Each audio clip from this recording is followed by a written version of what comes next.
Okay, Alex, so after looking at all that, what was your opinion on the history of introducing these really polyunsaturated rich seed oils into the American diet? I just think it's interesting how much Americans have gained weight because people don't always realize averages are the middle.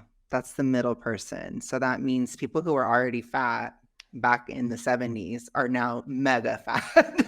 Yes. And even people who were thin back then are probably a little chunky now, so it kind of shifts everything forward.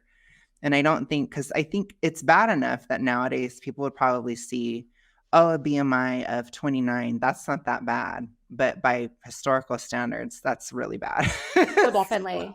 that would be seen as like, oh my gosh. Yeah.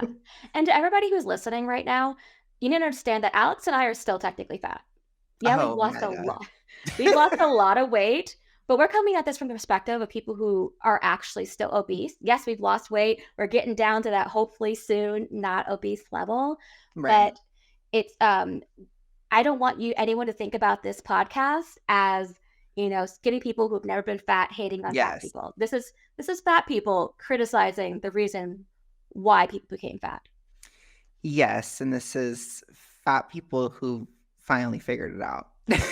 Definitely. Basically, even though they did not want us to, whoever they are. Yeah. But Mhm. it is, The conspiracy yeah, term it's dead. pretty buried. It's pretty Yeah. hard to figure out, but Yeah. you can see. But anyways, yeah, I would say this isn't to judge anybody in Mhm. the sense that this has been covered up a lot.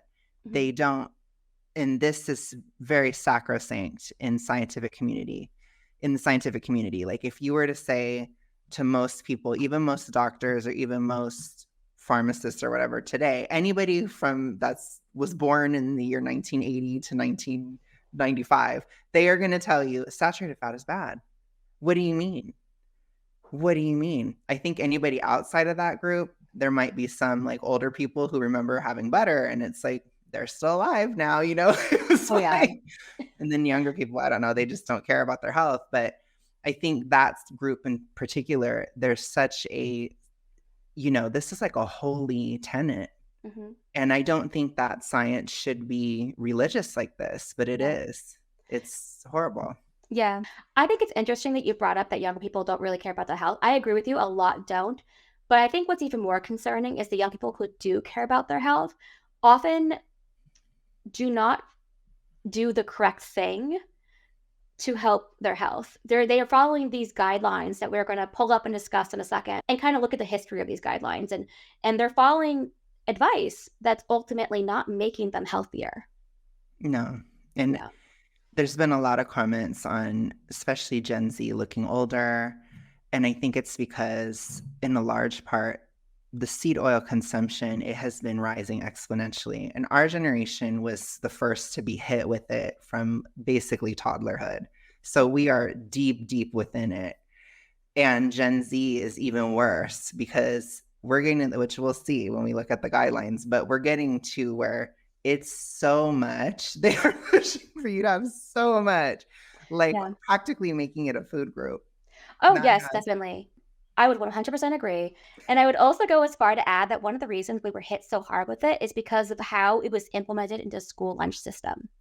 and also within childhood foods. So, like a lot of for kids foods, like I remember kid cuisine. Kid cuisine is really bad for the record. So that's just an example in my life. Look where I ended up. Do you want to be this fat? Or you want your kid to be this fat? Then feed them kid cuisine.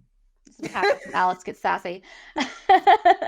So anyways, we're gonna go through the different dietary guideline plans that have been put out by the US government, starting all the way back in 1980 and going up to 2020, the ones that we have now. But first we're just gonna look at the historical ones. So for people who are actually watching this on YouTube, you're gonna be able to see everything. For those of you who are listening elsewhere, we will have all these links available on our Substack.